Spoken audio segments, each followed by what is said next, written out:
Salut à tous, j'espère que vous allez très bien et moi je suis très content de vous retrouver pour une vidéo biathlon où on va parler des mondiaux d'Oberhof. Je vous propose de revenir un petit peu sur ce qui s'est passé pendant 2 semaines à froid, on est une semaine après les mondiaux. Dans cette vidéo, je vous propose les 10 choses à retenir des mondiaux d'Oberhof 2023. On est parti.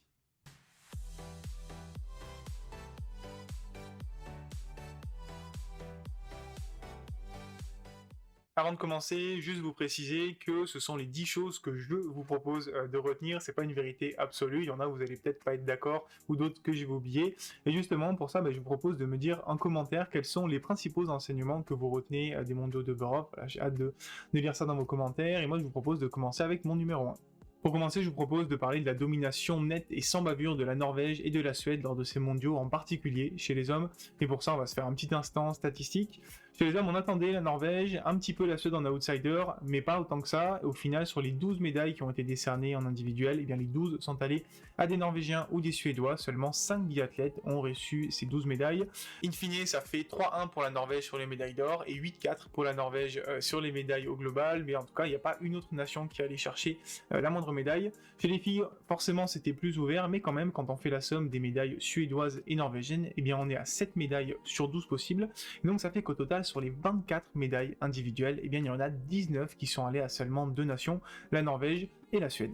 Pour mon deuxième point, on va parler bien sûr de Johannes Tignesbø qui a été tout simplement légendaire durant ces mondiaux de biathlon, 7 médailles en cette course. Il était parti pour faire une razzia totale puisqu'il a remporté l'or sur ses 5 premières courses, mais il est tombé sur un os en la personne de Quentin Fillon-Maillet sur le relais homme, et puis sur 2 os, les Suédois, Pontiluoma et surtout Samuelsson sur la Mastart.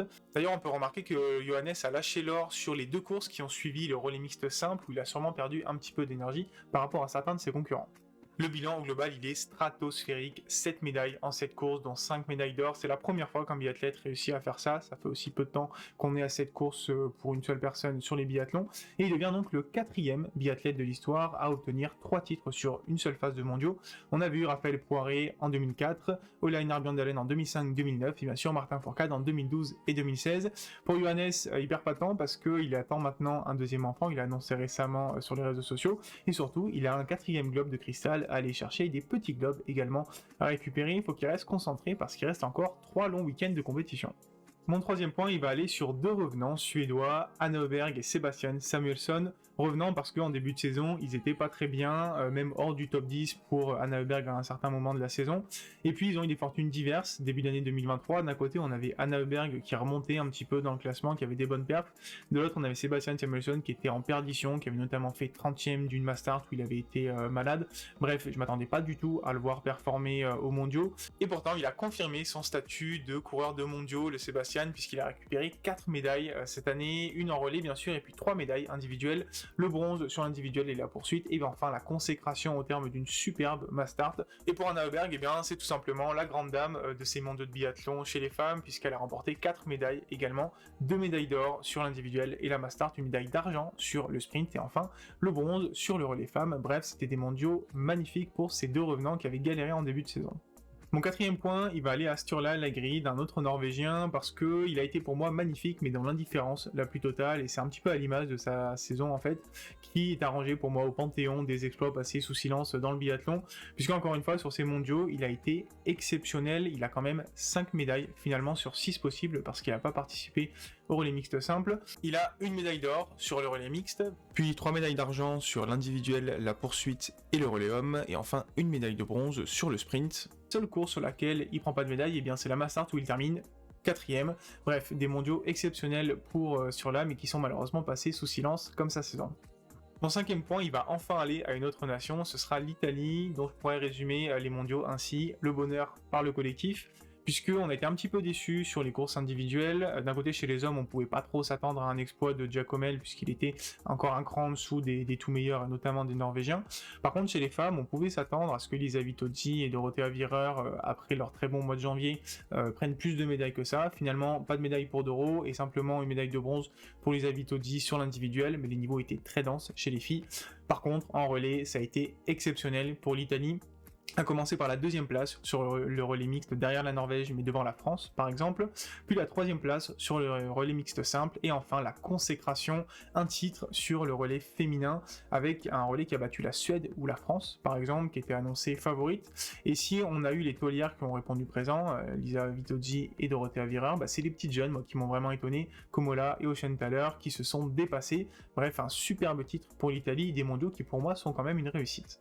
Allez, sixième point maintenant qui sera peut-être un petit peu long puisqu'on va parler des favoris outsiders qui sont passés à côté, malheureusement. À commencer par Elvira Heuberg, la deuxième du classement général de la Coupe du Monde, qui a juste pas eu de chance, elle est tombée sur une maladie au pire moment de sa saison, elle a même fait forfait sur certaines courses.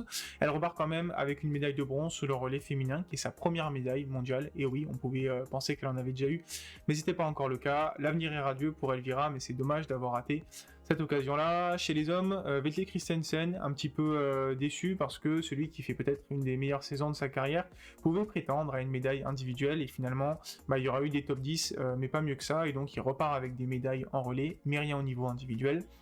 Dorothea Virer, forcément, elle qui a fait un superbe mois de janvier, où elle était notamment très rapide sur les skis, eh bien elle s'est pour le coup pas mal ratée sur les épreuves individuelles, aucun top 10 pour Doro. Heureusement il y a eu les relais où elle vient chercher quelques médailles, mais voilà, j'étais un petit peu déçu au vu de sa saison qu'elle puisse pas faire mieux. Les Allemands aussi, alors les Allemandes pour moi ont plutôt répondu présent, Denise Herrmann qui fait 2 médailles dont un titre, et puis il y a le relais féminin qui fait deuxième. Par contre pour les Allemands, eh bien c'est un 0 pointé, aucune médaille. Alors autant sur les médailles individuelles c'était un peu difficile à envisager une médaille, même si sur l'individuel on pouvait avoir des surprises, autant sur les relais, eh bien ne pas faire de médaille ni sur le mixte, ni sur le mixte simple, ni sur le relais homme, c'est un petit peu dommage pour l'Allemagne, en tout cas côté homme, des mondiaux où ils sont passés relativement à côté. Voilà, je suis un peu triste pour eux. Et enfin, Marketa Davidova, seul membre du top 10 chez les filles à ne pas ramener de médaille. Alors contrairement à Doro Virer ou encore Elvira Heuberg, eh bien, elle n'a pas la chance d'être dans une nation qui peut vraiment concourir pour des médailles en relais. Du coup, elle avait que des opportunités individuelles. Et malheureusement, à l'image de sa saison, eh bien, elle n'a pas fait des mauvais mondiaux. Elle fait 3 top 10, 5e sur le Mastart, 6e sur le sprint, 10e sur l'individuel. Mais il manque toujours ce petit truc, notamment sur les skis cette année, pour aller titiller les podiums et pourquoi pas la victoire. Bref, la tenante du titre de l'individuel repart sans médaille, et c'est un petit peu dommage. Allez, 7ème point, un petit peu moins long j'espère, on va quand même parler des surprises aussi, parce qu'il y en a eu pendant ces mondiaux, à commencer par l'Autriche qui vient chercher une superbe médaille d'argent lors du relais mixte simple avec Lisa Theresa Hauser et David Komatz. Une superbe course où ils ont déjoué les pronostics, ils ont été très bons sur les tirs, et du coup ils sont passés devant pas mal de nations. Ensuite bien sûr chez les filles on a Lynn Persson qui, à l'image de sa saison, a surpris son monde avec encore 2 médailles individuelles, 2e de l'individuel, elle est également 3e du sprint. Bref, la meilleure saison de sa carrière pour Lynn Persson, je suis très content pour elle. Ensuite, 3 athlètes qui n'ont pas pris de médaille, mais qui pour moi ont quand même fait forte impression. 2 petites jeunes, Komola l'italienne et bien sûr Lou Jean Monod, qui si on décernait des cérémonies des fleurs aux mondiaux en auraient récupéré. Et l'estonienne Tomingas, qui est pas jeune pour le coup, elle est au sommet de sa carrière on va dire, mais qui est dans une petite nation avec peu de moyens et qui allait chercher une cérémonie des fleurs aussi pendant ces mondiaux. Voilà, je tenais à le souligner.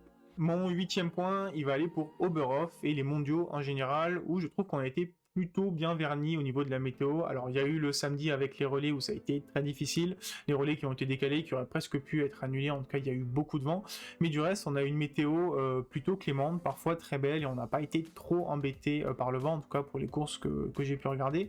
En plus il y avait de la neige, bref ça nous a donné pas mal de courses super intéressantes à suivre, même les sprints, les individuels étaient intéressantes, les Mastart ont été super sympas, les relais très intéressants à regarder également. Bref, au global je trouve que c'était des mondiaux très réussi, et il y a eu notamment pas mal de public. Bref, Oberhof c'est toujours un site super sympa quand la météo est plutôt clémente. Allez, 9ème point, on va enfin parler de la France bien sûr, avec un bilan mitigé entre superbe performance et déception. Superbe performance parce que oui, il y en a eu notamment 2, il y a eu la consécration pour Julia Simon sur la poursuite qui remporte ce titre mondial qu'elle espérait tant. Il y a également eu une médaille de bronze sur la Mastart, et en plus la médaille sur le relais mixte, qui fait que Julia repart des mondiaux avec 3 médailles quand même. Il y a aussi eu le relais homme forcément, qui 3 ans après Antols a à nouveau battu les Norvégiens sur un relais homme, et une Norvège qui paraissait quasiment imbattable, alors que les Français n'étaient pas forcément en très grande forme. Voilà, c'est une superbe performance. Et à côté de ça, seulement 4 médailles finalement pour la France, un total assez faible. Chez les hommes, aucune médaille individuelle, c'est la première fois depuis 2009, donc 14 ans que ça arrive. Et malheureusement, on n'est pas tant étonné que ça, tant les saisons des Français sont un petit peu difficiles au global pour des raisons différentes. La saison post-consécration pour Quentin Fillon-Maillet, elle est un petit peu difficile, notamment physiquement. Pour Emilien Jacquelin, voilà, mentalement, il vit une saison très difficile, il a décidé de couper court à la fin de sa saison, et on espère qu'il viendra mieux dans le futur. Pour les autres, eh bien, ils ont fait ce qu'ils ont pu et ils ont assuré sur le relais pour Fabien Claude et Antonin Guigona et ils ont pris de l'expérience pour Éric Perrault et Oscar Lombardo. Et chez les filles, la déception, elle n'est pas tant individuelle que ça parce que quand on regarde les podiums sur la saison, ils sont surtout occupés par Julia Simon qui a répondu présent et puis il y a une densité de niveau hyper importante chez les filles. C'est plus sur le relais, on est un petit peu déçu puisque la France, a priori, se présentait avec l'un des meilleurs relais, voire le meilleur relais féminin. Et finalement, les filles sont pas allées sur le podium. Et sur les relais mixtes, eh bien, il y a une 3e place et puis pas de médaille sur le relais mixte simple. Donc, voilà. C'est un petit peu dommage. Et en même temps, les Français sont passés pas loin de certaines médailles individuelles. Quentin Fillon-Maillet, 4e de l'individuel et 6e de la Mastart. Anaïs Chevalier-Boucher, 4e de la Mastart pour finir. Et Julia Simon, 5e de l'individuel. Bref, avec ces médailles-là, peut-être qu'on aurait eu un regard différent. Mais au final, on va dire que c'est des mondiaux en demi-teinte pour les Bleus. Et enfin, mon 10e et dernier point, il va aller à une autre Norvégienne, une grande dame du biathlon qui va peut-être tirer sa révérence, c'est bien sûr Marte Olsbu-Røiseland, qui a vécu une saison assez spéciale pour le coup. En manque de forme, elle a été forfait pour le début de saison et elle a orienté sa préparation pour les mondiaux. On l'a vu en janvier où elle était de mieux en mieux et sur le dernier week-end de préparation, on sentait qu'elle était capable de faire des grandes choses. Elle arrive en tant qu'outsider sur les mondiaux. Finalement, elle a moins de médailles individuelles que ce qu'on aurait pu lui souhaiter ou s'attendre, puisqu'elle a juste le bronze sur le sprint, mais une médaille individuelle, c'est déjà ça. Mais surtout, sur les relais mixtes, elle a assuré à nouveau, elle a été très bonne et elle a remporté donc 2 médailles d'or de plus. Bref, ça fait 3 médailles de plus pour une Marte qui était très émotive à la fin de la Mastart où elle a laissé entendre que ce serait peut-être ses derniers mondiaux et qu'elle allait peut-être mettre un terme à sa carrière. Et je pense qu'elle aura le droit à une vidéo dédiée à sa carrière parce qu'on est quand même sur une des très grandes dames de l'histoire du biathlon. Quelques chiffres pour vous rappeler ça. 7 médailles olympiques, dont 5 médailles à Pékin. C'est la 4e biathlète la plus médaillée de l'histoire. 17 médailles au championnat du monde, dont 13 en or. Elle est devenue la biathlète avec le plus de médailles d'or dans l'histoire du biathlon. Et elle est la 3e biathlète la plus médaillée lors des championnats du monde. On se rappelle notamment de ses 7 médailles en cette course au mondiaux d'Antols en 2020. Également un gros globe de cristal la saison précédente. Bref, Marte, t'es une légende. Et si tu décides d'arrêter ta carrière, eh bien, tu vas nous manquer. Voilà, c'est tout ce que je voulais vous dire pour cette vidéo et c'est déjà pas mal. Je pense que j'en ai dit vraiment beaucoup. J'ai peut-être même parlé un petit peu trop vite. En tout cas, j'espère que cette vidéo vous aura plu. N'hésitez pas à me dire en commentaire si vous êtes d'accord avec tous les points que j'ai énoncés, s'il y en a que j'ai oubliés, s'il y a des points avec lesquels vous n'êtes pas d'accord. Voilà, je suis là pour échanger avec vous en commentaire aussi. C'est ce qui me fait très plaisir.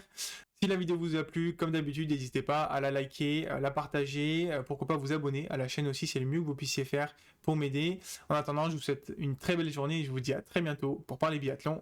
Ciao ciao.